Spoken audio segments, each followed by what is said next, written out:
Hello, welcome to the next video. We will talk about the continuation examples. So let's just begin. As you can see, these black arrows, black lines are the 15-minute structures.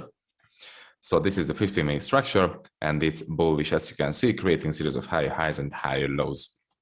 The last low has been created, and after the demand zone has been formed because it broke structure to the upside here with inefficient movement. Let's say it swept some liquidity from this region. So we have a really valid demand zone right here. Okay, as you can see, the 1-minute structure is the red arrows, red lines.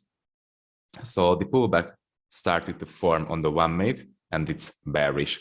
We are expecting the tap of this valuable demand zone. And after a tap of this valuable demand zone, we can expect a change of character and the continuation of the whole bullish order flow, right? Okay, let's say you missed this first entry, price swept some liquidity into this demand zone. After liquidity sweep, it changed character to the upside here and here also, and broke through several supply zones. For example, this supply zone, so many supply zones. Let's say you missed the change of character entry here and you couldn't enter in the position. So you did miss it. What can you do in this case? You couldn't enter here. You will want to wait for a continuation example, a continuation entry. And if price breaks structure to the upside after this downside movement and the first perfect entry, you can look for a scaling trade in the form of a continuation. So let's say price breaks structure to the upside again. As you can see, it broke structure here to the upside.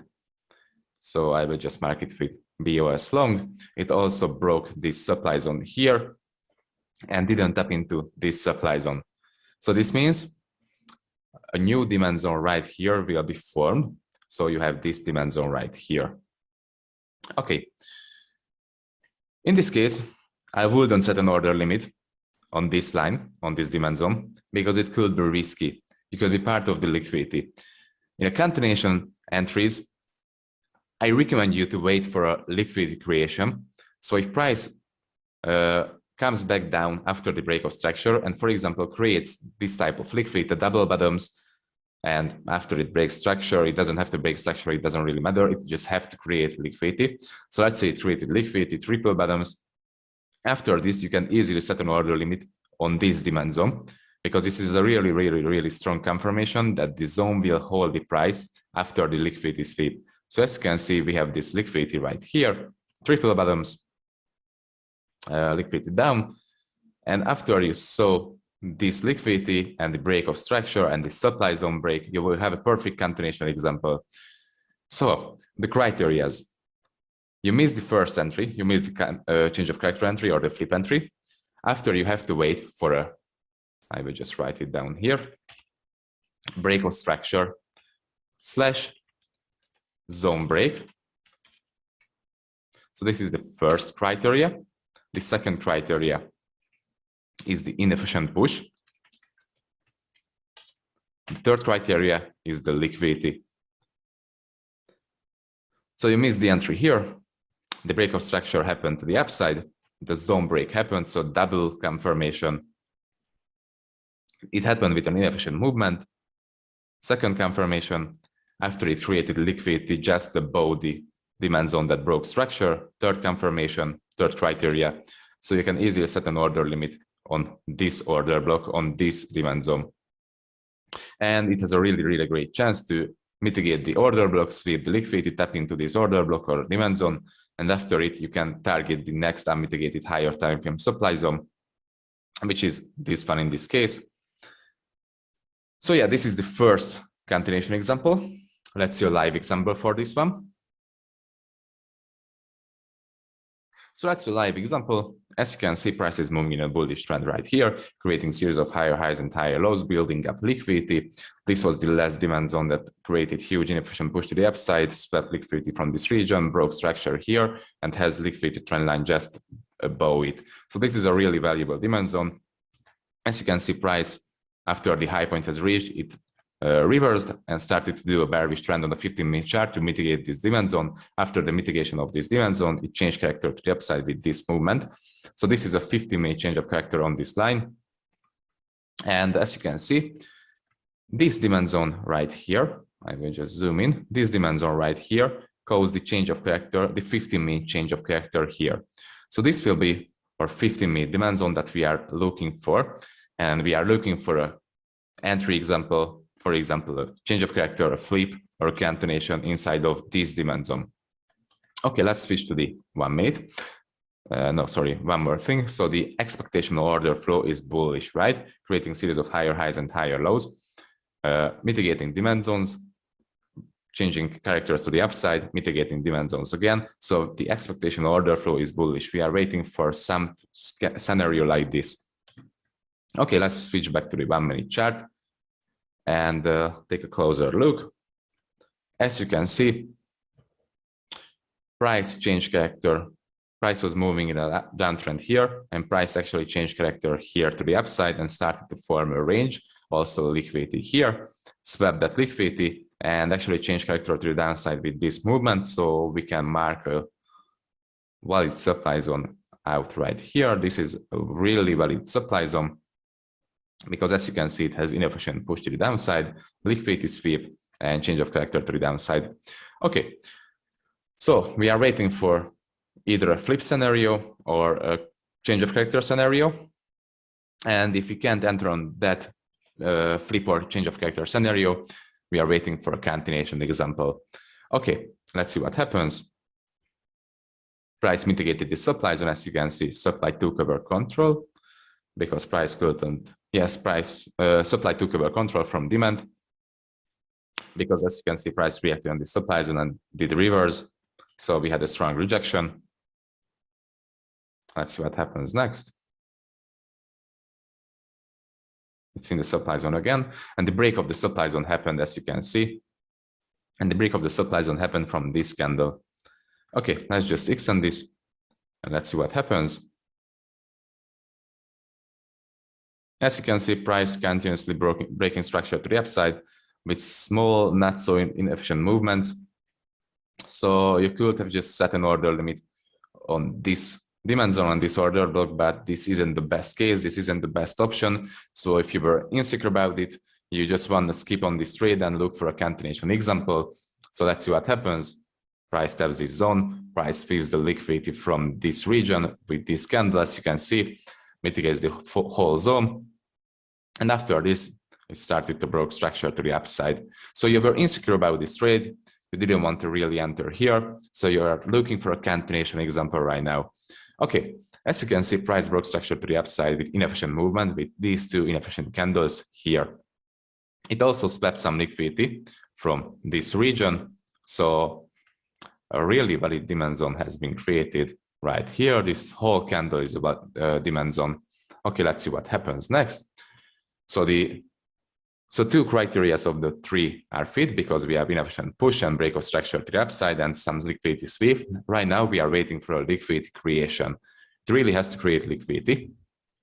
And as you can see, it slightly created some liquidity right here. Small liquidity trend line. We are waiting for more liquidity.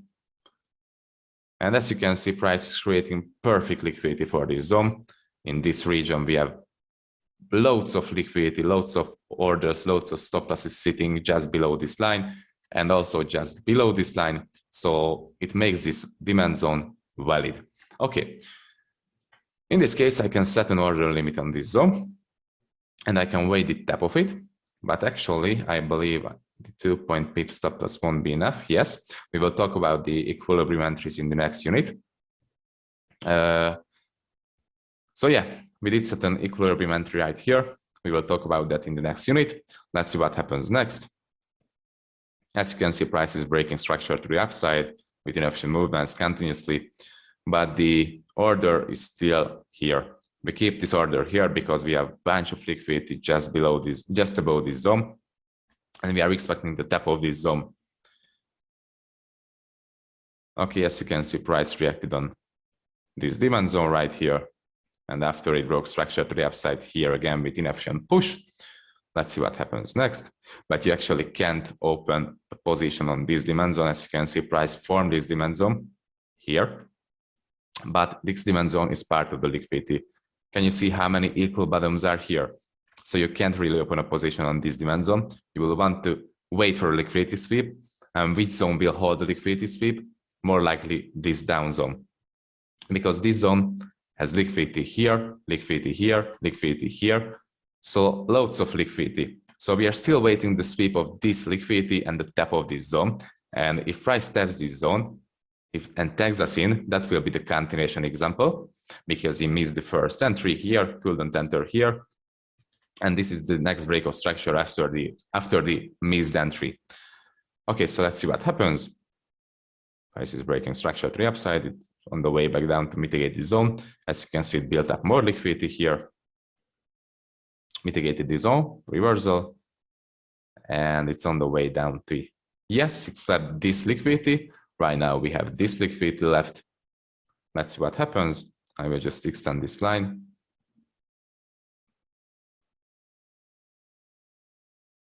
Sorry. So yes, and I will just set my target for the next unmitigated 15-minute supply zone, which could be this one. The wick, I could use the wick. So this could be this one. And it would have been 1 to 10 risk reward ratio. Okay, that's a really good target. Let's see what happens. So as you can see, price is building up more liquidity in this region. So we have loads of liquidity, loads of stop losses sitting just below this line. And which zone will hold that liquidity sweep? This zone, right? Okay, let's see what happens next. As you can see, price perfectly swept that liquidity, tagged us in. Okay, mitigated the 50% of the whole order block. We will talk about the equilibrium entries in the next video. Don't worry. So mitigated the order block. And after it started to break structure continuously to the upside, change of character here, breakout structure. And let's just play price forward. Let's see what happens. Just extend these zones. So just play price forward. As you can see, it's moving really, really nicely, breaking structures to the upside continuously, creating efficient movements, broke the last structural weak high.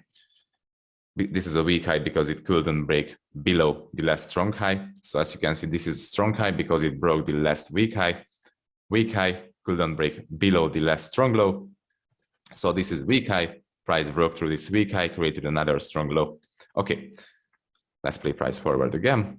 Let's see what happens. Okay, and TP hit. Perfect TP hit, as you can see. And this is the continuation example. So you missed the first trade right here. You couldn't enter on this opportunity because you are lack of confidence, or you're just insecure about the trade. So you are looking for a re-enter, the next opportunity. This demand zone gives us the perfect three criteria: inefficient push, breakout structure, liquidity creation, liquidity sweep. So we can set an order limit on this demand zone after all of the criteria has happened. 50% entry, bam, tag us into the trade. Target is the next unmitigated supply zone, bam, TP hit, it's all over. So yeah, meet you in the next video.